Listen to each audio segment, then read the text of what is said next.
परिलोक की यात्रा और छोटा हीरो। पिंकू एक नटखट और उत्सुक बच्चा था जिसे कहानियों की किताबें पढ़ने का बहुत शौक था। हर रात सोने से पहले उसकी माँ उसे एक नई कहानी सुनाती जिसमें परियों, राजाओं और जादुई दुनिया की बातें होती थी। पिंकू हमेशा सोचता था कि काश वह भी उन जादुई जगहों पर जा पाता और असली परियों से मिल पाता। एक दिन पिंकू थककर सो गया। सोते सोते उसे एक अजीब सपना आया। उसने देखा कि एक चमकदार रोशनी उसके कमरे में आ रही है। जब उसने ध्यान से देखा तो वह रोशनी एक बड़ी दरवाजे की तरह लग रही थी जो धीरे धीरे खुल रही थी। पिंकू ने सोचा कि शायद वह वही परिलोक है जिसके बारे में उसकी माँ ने उसे बताया था। क्या यह सच में परिलोक है? पिंकू ने खुद से पूछा और बिना सोचे समझे उस दरवाजे के अंदर चला गया। जब वह अंदर पहुंचा तो वह दंग रह गया। चारों ओर रंग बिरंगी परियां उसका स्वागत कर रही थी और परियां हवा में उड़ रही थी। जादुई प्राणी उधर उधर खेल रहे थे। परिलोक एक सपनों की दुनिया जैसा था जहां हर तरफ खुशहाली और मस्ती थी। लेकिन अचानक पिंकू ने देखा कि सारी परियां डरी हुई थी। उनका चेहरा उदास था और वे घबराई हुई इधर उधर भाग रही थी। पिंकू को समझ नहीं आया कि इतनी सुंदर जगह में सब इतने परेशान क्यों हैं। तभी एक परी ने उसके पास आकर कहा, तुम इंसान हो, तुम्हें यहाँ नहीं होना चाहिए।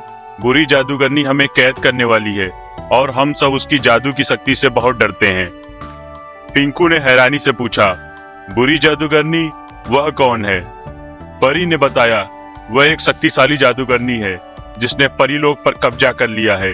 उसने हमें कैद करने का फैसला किया है ताकि हम उसकी गुलामी करें और हमारी सारी जादुई शक्तियां भी उसे मिल जाएं। पिंकू को यह बात सुनकर बहुत बुरी लगी। उसने सोचा, मुझे कुछ करना चाहिए, मैं इन्हें इस बुरी जादूगरनी से बचा सकता हूँ। परी ने हंसकर कहा, लेकिन तुम एक छोटे इंसान हो, तुम्हारे पास कोई जादुई शक्ति नहीं है, तुम क्या कर सकते हो? पिंकू ने आत्मविश्वास से कहा, शक्ति का होना जरूरी नहीं, समझदारी और हिम्मत से भी काम किया जा सकता है। और फिर पिंकू ने एक योजना बनाई। वह परिलोक की सभी परियों और जादुई प्राणियों से मिला और उनसे मदद मांगी। सबने पिंकू का साथ देने का वादा किया, लेकिन वह फिर भी डरे हुए थे। पिंकू ने सबको हिम्मत दिलाई और कहा कि अगर वे एक साथ मिलकर प्रयास करेंगे तो कोई भी उन्हें हराने में सफल नहीं हो सकता।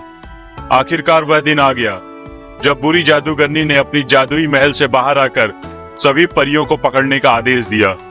लेकिन जैसे ही वह अपनी जादुई शक्ति से परियों को कैद करने की कोशिश करने लगी, पिंकू ने अपनी योजना के मुताबिक काम करना शुरू किया। उसने परियों को छिपने को कहा और खुद जादूगरनी के सामने खड़ा हो गया। जादूगरनी ने हंसते हुए कहा, तुम एक छोटे से बच्चे हो, तुम मेरा क्या बिगाड़ सकते हो? पिंकू ने चालाकी से जवाब दिया, शायद मैं तुम्हारा कुछ न बिगाड़ पाऊं, लेकिन तुम मुझे नहीं पकड़ सकती। जादूगरनी को गुस्सा आ गया।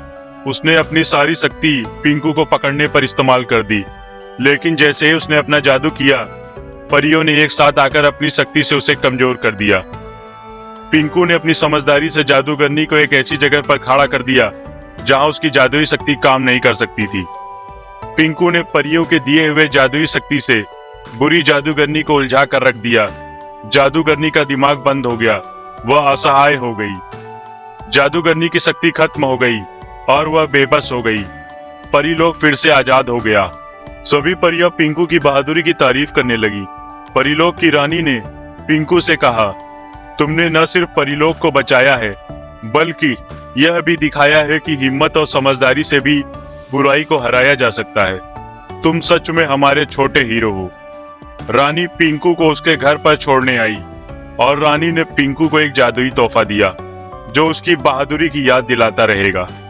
पिंकू मुस्कुराया और उसने तय किया कि अब वह हमेशा अपने दिल में उस जादुई सफर और परियों की दोस्ती को हमेशा याद रखेगा।